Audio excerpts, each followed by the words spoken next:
Okay, hello, welcome to my interview with Thierry Carrez from the Open Infrastructure Foundation. And there are some news and some happenings coming soon, and we want to talk about it. Hello, and welcome, Thierry. Hello. Within some weeks, we will have an on-site Open Infrastructure Summit in Berlin. Please tell us something about that. Yes, it's very exciting for us to be back in person. It's the first summit since Shanghai in November of 2019. So it's been like more than 2 years. It's a long time, yes. Yeah, that the community has not been together, and for us, it's very important to gather the community, because essentially the open infra movement is primarily a community. It's primarily a group of people that are interested in using open source solutions for providing infrastructure. And if there is no way they can connect with each other, discuss their problems or their wishes, it's really difficult for the community to make progress in any direction without that type of interaction. So it's very exciting for us to do an event back in person. It's a bit stressful because it's been a while, and we're not in our old rhythm of a very active summit every 6 months anymore. So there is a lot going on to prepare for the summit, and it's actually one of the things that we expect is people just getting back together, discussing again in the hallway will be a very important part of this summit. Otherwise, it's pretty much like the old Open Infra summits. Will have keynotes for 2 days with like important messages and guest speakers. We'll have a number of breakout sessions in various tracks. So there are tracks around 5G, NFV, and Edge, which is always a hot topic, but also artificial intelligence, machine learning, HPC use cases, which we are seeing on the rise for open infrastructure. And then our traditional tracks like around continuous integration, container infrastructure, which is all about combining Linux, OpenStack, Kubernetes into one single open infrastructure stack.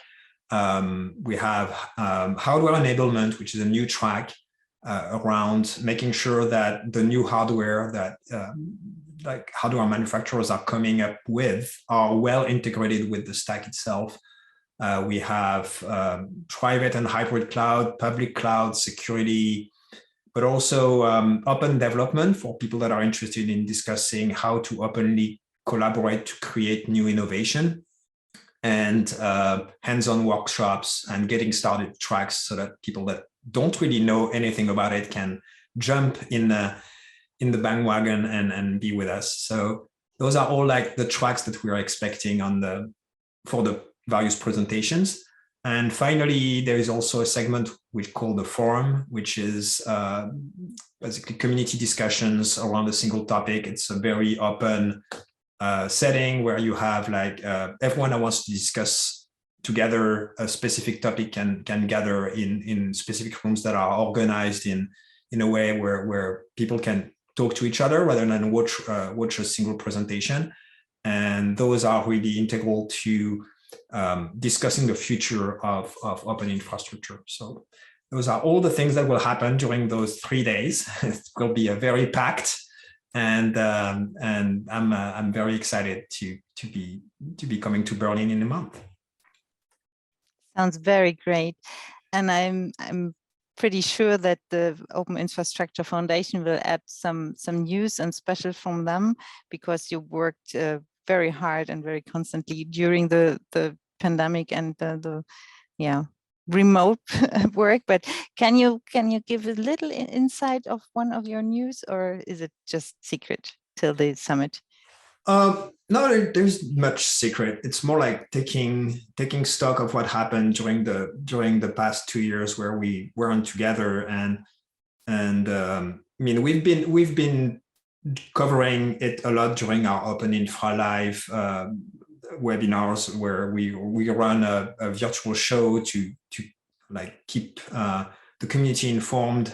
So I would say like a lot of the insights that we've built during those Open Infra Live events will be present, but there is we've observed a really good member growth for the foundation itself. So we've had like more than 20% increase in the number of members in the last 6 months, which is really great.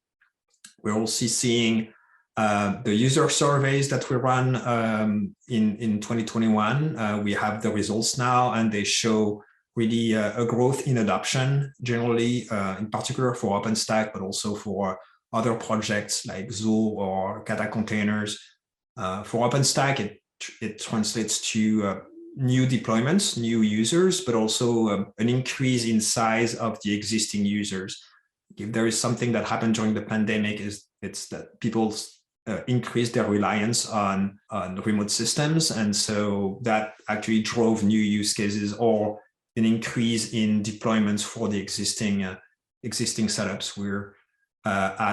We measured 25 million CPU cores of deployments of OpenStack, which is an increase compared to the previous year of more than 60%. So it's significant. We actually created a new club because we used to have a club for the users that were above 100,000 CPU cores, which is already a pretty massive footprint.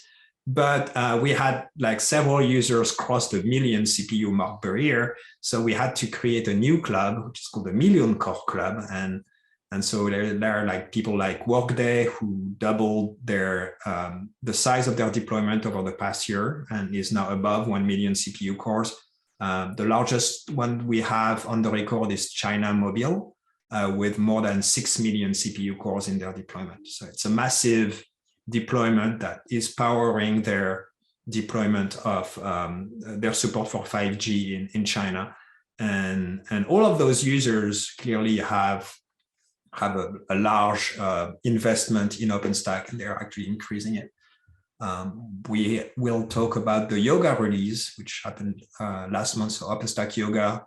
And also more generally, we'll talk about collaboration, the future of open infrastructure, where we are headed and what's next. And so that's basically the gist of it. Great. It's very, very impressive. I personally am very happy to join the summit in Berlin because we are located in Berlin. So it's our home summit. And yeah, I'm looking forward, and thank you very much. And I hope the community is gathering, and I'm excited with some of the talks that will be happening. There is a keynote by the Open Source Initiative, the guardians of the open source definition will show how much aligned we are with how they like their vision for open source in the future. We'll have demos or at least explanations of the deployments for Zool at Volvo and BMW, and there's clearly an interest in deploying Zool for handling complex code bases like autonomous car software. Obviously, is a big one of the areas of where the software is making great progress right now, and so those code bases are very complex and need some complex software to actually handle their continuous integration. So I'm looking forward to learning more from that. We'll have the BBC and a French startup called Exion, who will talk about how they measure the carbon impact of their cloud computing workloads. So they managed to produce dashboards that show the exact impact in terms of carbon emissions for each of their workloads or for each of their containers or VMs. Depending on when the workload runs, because it depends on the energetic mix that you're consuming. So it's all like displayed clearly to show that there like some treatments could wait for a more favorable energy mix or wait for the grid to be less loaded so that your carbon impact is actually lower. There will be presentations from CERN. It's always exciting to hear from them because they are sharing so much about the way they operate their OpenStack cloud that they're very transparent. And so every time they explain, it's very, you learn a lot because they go very deep. They basically share everything that they know. And so that's always great. That sounds very great, but the summit is located in Berlin. Do you have also a highlight for the German region or Berlin at the summit? Yes, there will be a lot of discussion around digital sovereignty, which is really a hot topic in Germany and in Europe in general. We'll have a government panel with Franziska Brandner, the State Secretary for the Federal Ministry of Economic Affairs and Climate Action. We'll have also the Swedish tax agency that will explain how they use OpenStack and open infrastructure in general to avoid reliance on other foreign clouds and make sure that they have control over their infrastructure.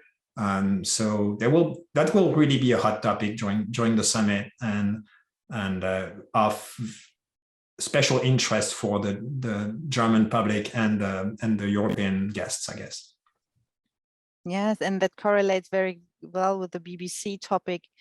And yeah, sovereignty and sustainability are for Europe, the main topics for the future. So yes, it's great to see that the Open Infrastructure Foundation is covering that as well. Not only the technical issues, but the future topics as well. Great. Well, thanks, Friederike, for the interview. And I hope to see you in Berlin. Yes, of course, I will there.